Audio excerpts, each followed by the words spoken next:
This is the meal I've made the most times. Chicken cutlets in mushroom sauce, Michelin-style mashed potatoes, tomato and feta cheese salad, and finally, Grandma's traditional cherry cake. Start by preparing the meat. Get chicken breast, adjust quantity for guests. I have 3 halves here because there are 5 of us, and we like to have a cutlet left over. From these 3 halves, I will cut the cutlets. Try to cut them as thinly as possible. If you don't succeed, you can always fix it with a meat tenderizer.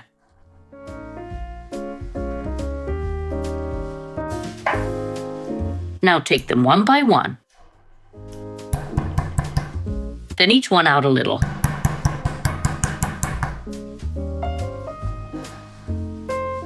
Then season one side with salt like this. Feel free to add a bit more salt as you're only seasoning one side.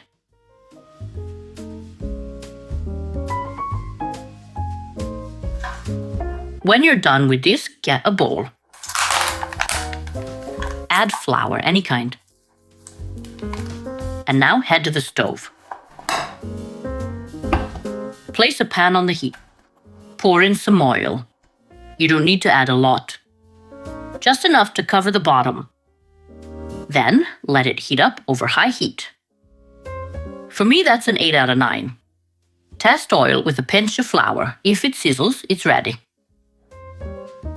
If it doesn't sizzle, wait a bit longer.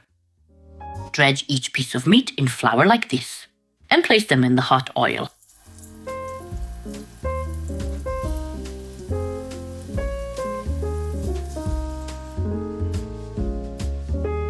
While the meat is frying, prepare a deeper pan or a pot. The meat has shrunk. Now I have space here to add another cutlet.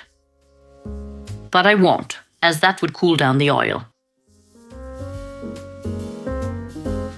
You can fry them like this or slightly higher heat. Initially, oil isn't fully heated, so it's slower. Later, the frying will be faster. This process doesn't take long, because it's more important to fry the outside, the flour, than the cutlet itself. Second batch added. And now you'll see how much faster it will be done than the first.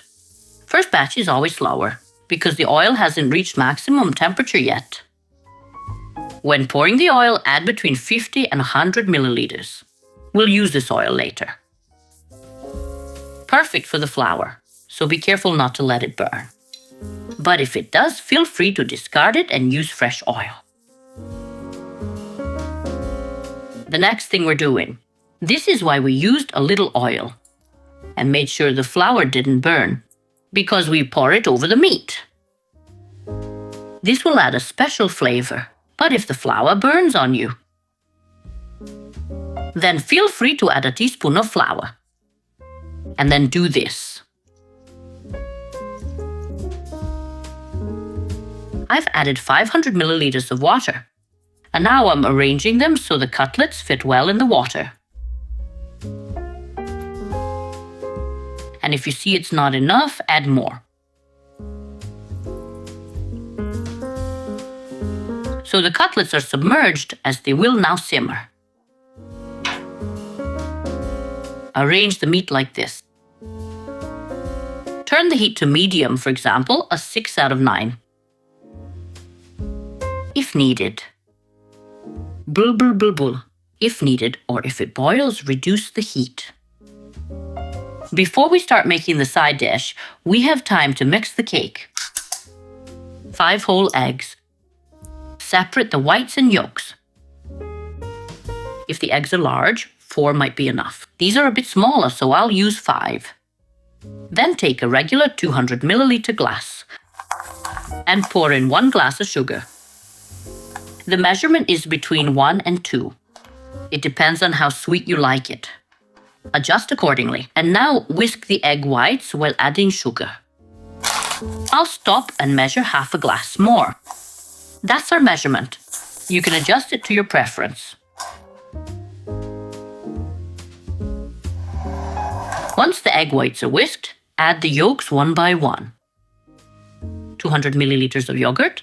Then, while whisking, pour 100 milliliters of oil into this glass. Add a little vanilla sugar.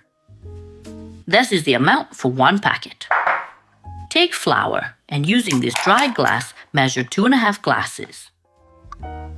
And I hope half of it doesn't spill out. Then add 10 grams of baking powder. That's 1 packet. And now take a whisk and gently combine everything. The cake batter is ready. I've taken a roasting pan. Dimensions are 33 by 23 centimeters. And now I'll pour all this cake batter into it.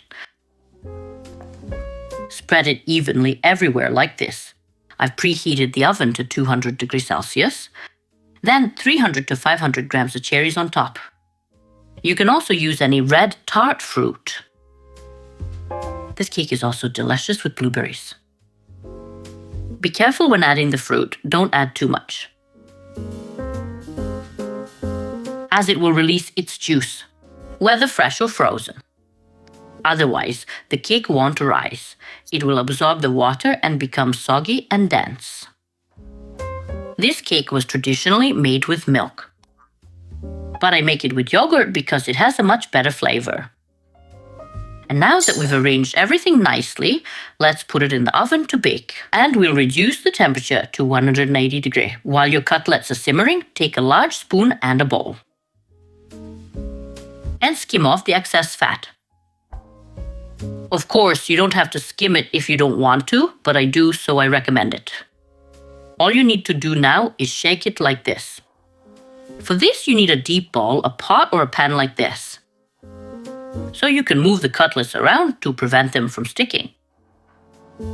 After about 5 minutes, lightly season everything again. Add some pepper to taste, approximately like this. You can also add other spices, turmeric for example, and then add 200 grams of fresh mushrooms. I've sliced them thinly. And now I'll submerge them in the sauce like this. They don't need long to cook, so I'm adding them towards the end. About 10 minutes, or even 15, and everything is almost done. If you find this sauce too thick, feel free to add a little water. I recommend shaking the pan like this, because the cutlets will be very tender, so we don't break them all apart. In the meantime, our cake has browned nicely and is almost ready. Next, we prepare the side dish. We need potatoes. Yukon Gold is the best. That's what it's called, but we don't have that. We only have this golden one, or rather just gold, but it's also excellent. Wash the potatoes and place them in cold water. Do not chop the potatoes as they will absorb a lot of water, which we don't need. You can just, like this, if one is exceptionally large, cut it in half. And that's it. What else we add is salt. Salt the water well and put it on the heat to cook. And the cake is baked. I baked it for about 30 minutes. Toothpick test. If it comes out dry, it's done. Be careful not to overbake the cake. Let it cool now before serving.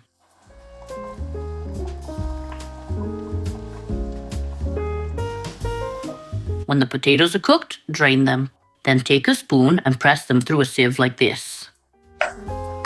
You can push them through with a spoon, or you can do it like this.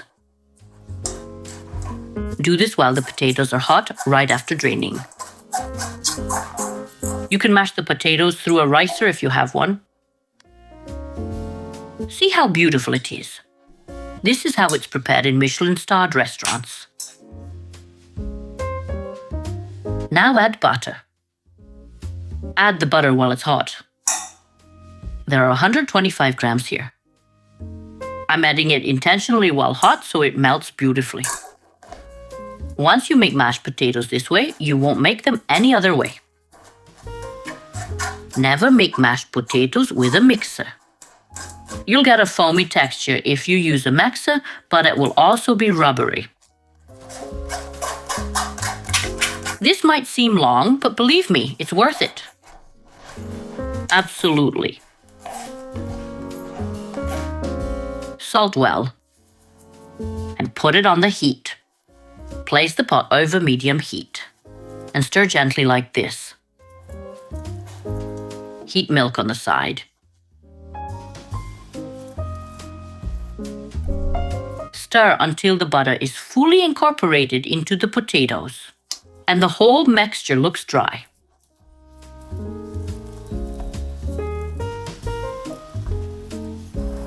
The heat should not be too high so the potatoes don't burn.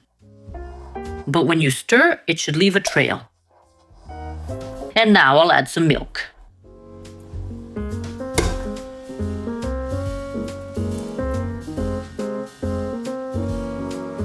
The amount of milk depends on how thick you want it. Those who like it thinner will add more, those who like it thicker, less. Once it's combined, add more milk.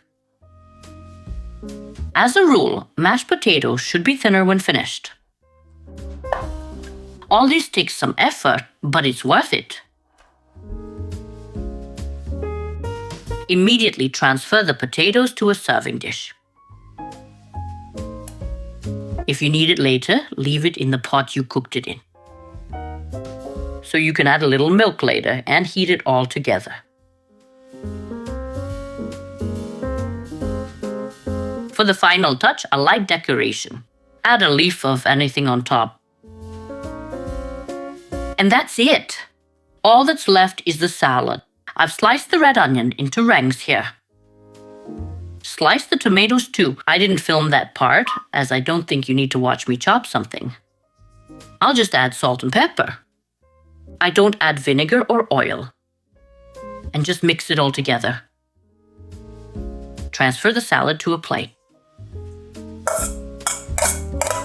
I'll grate some feta cheese on top. And that would be it. The meal and cake are ready and can be served. Look how beautiful it is. Airy, soft and moist. Yum!